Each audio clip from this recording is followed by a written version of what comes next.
l'histoire d'un homme indien qu'on a suivi ici à Astrée. Il travaillait dans une cuisine dans un restaurant indien et il habitait avec sa femme et ses 2 filles. Et il rencontre un ami qui lui dit « Je connais quelqu'un qui embauche justement pour faire de la cuisine indienne comme celle que tu fais ». Lui, il entre en contact avec cette femme et ils échangent sur les conditions de travail très très brièvement, le salaire. Elle lui parle de plusieurs milliers de francs.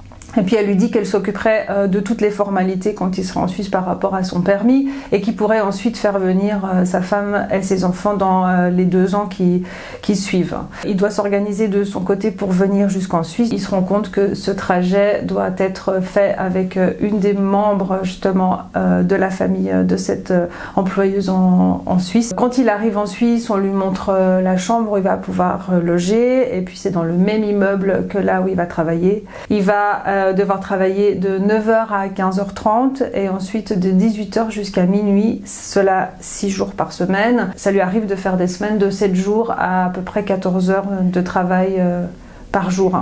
Elle lui fait signer assez rapidement des papiers qui sont rédigés en français. Donc lui, il ne sait pas du tout ce qu'il signe, mais elle lui dit que c'est nécessaire pour pouvoir aller de l'avant avec les démarches par rapport à son permis. Il lui remet également son passeport qu'elle ne lui rendra jamais. Elle lui dit « mais tu me dois 20 000 francs, tu as une dette de 20 000 francs par rapport à l'organisation de son arrivée en Suisse ». Et c'est bien sûr quelque chose qui n'avait pas été du tout mentionné avant. La majorité de son salaire est pris en fait pour le remboursement de cette dette. Quand il lui dit qu'il n'est pas satisfait avec ses conditions de travail qui n'étaient pas celles qui avaient été négociées, elle lui dit que ce serait quand même dommage qu'il arrive quelque chose à sa femme et ses enfants puisqu'elle sait où ils habitent et qu'un accident pourrait arriver. Et c'est lorsqu'il s'adresse à une permanence syndicale, il comprend à quel point les conditions dans lesquelles il travaille ne sont pas correctes. Alors il lui dit qu'il veut partir. Elle appelle à peu près tous les employeurs indiens potentiels dans ce qui était restauration et il ne retrouve pas de travail et cette situation va se retourner effectivement contre lui. Adela, elle est d'origine colombienne, elle vient de Medellín. Elle travaillait dans la restauration. À un moment donné, le père de son enfant il est tué dans une fusillade et elle se retrouve seule à devoir subvenir aux besoins de la famille. Elle parle avec son amie Teresa.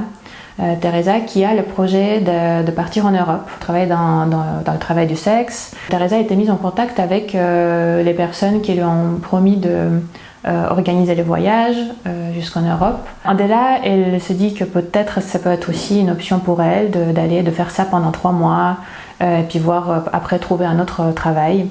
Donc elle se décide de partir avec Teresa.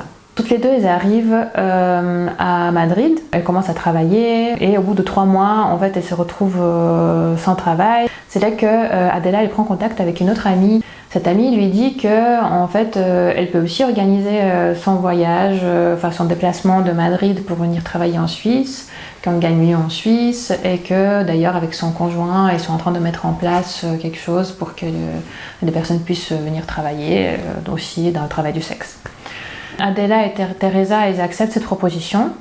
Ils arrivent dans un appartement qui est loué spécialement pour elles et elles doivent commencer à travailler directement. Elles doivent travailler tous les jours, sans les jours fériés, sans congé. Elles doivent aussi remettre les 50% de leurs gains au couple. Le couple décide de les déplacer à Lausanne. Là, ils se rendent compte qu'en fait, elles travaillent de plus en plus, donc pas du tout comme c'était prévu dans les conditions de départ.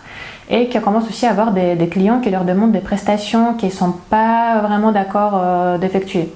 S'ils refusent des clients ou s'ils ne travaillent pas assez, pareil, ils doivent donner le prix de prestation. Ils ne peuvent pas vraiment sortir de l'appartement parce qu'ils doivent rester là si tout d'un coup il y a des clients qui arrivent. Et quand ils confrontent le couple en disant mais vraiment ces conditions ne nous conviennent plus, le couple commence à les menacer, les insultes, il y a de la violence verbale. Teresa et Adela elles finissent par accepter ces conditions et travaillent comme ça pendant quelques temps, mais elles deviennent vraiment très très épuisées. Adela elle va partir, elle part chez une connaissance à elle et Teresa va la suivre quelques jours plus tard.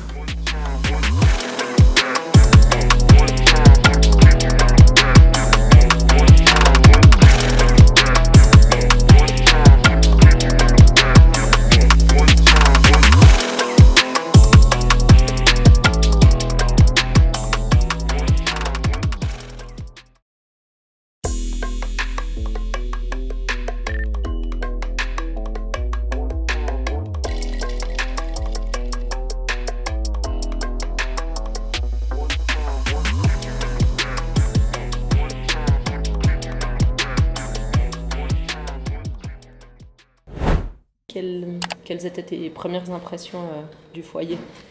En fait, quand je suis arrivée, je ressentais une paix intérieure de voir d'autres filles de d'autres nationalités et surtout que j'ai croisé une personne qui parlait la même langue que moi. Et ça m'a beaucoup marqué. C'est comme si j'avais l'impression de retrouver quelqu'un de ma famille. Comment les IS d'Astrée ont pu t'accompagner dans ton chemin dans l'association depuis ton arrivée chez nous? Je me suis intéressé directement à la personne qui était là parce que la façon dont elle m'avait accueilli, c'était vraiment professionnel et puis plus proche. Du coup, c'est pour cela, ouais. Je me suis senti tout de suite bien à l'association et puis j'ai pensé même que oui, voilà, j'ai une famille parce que moi, je n'avais pas de famille, voilà. Et puis aussi, comment tu as vécu ta vie au sein du foyer ici? Je suis restée à peu près 2 ans. Et je garde un bon souvenir de Astrée. J'ai croisé des belles personnes.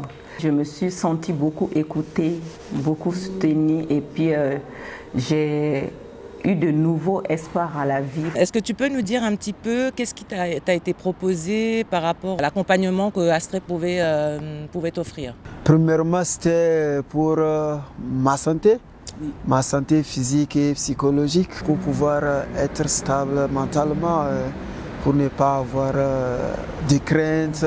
C'est ce qui m'a permis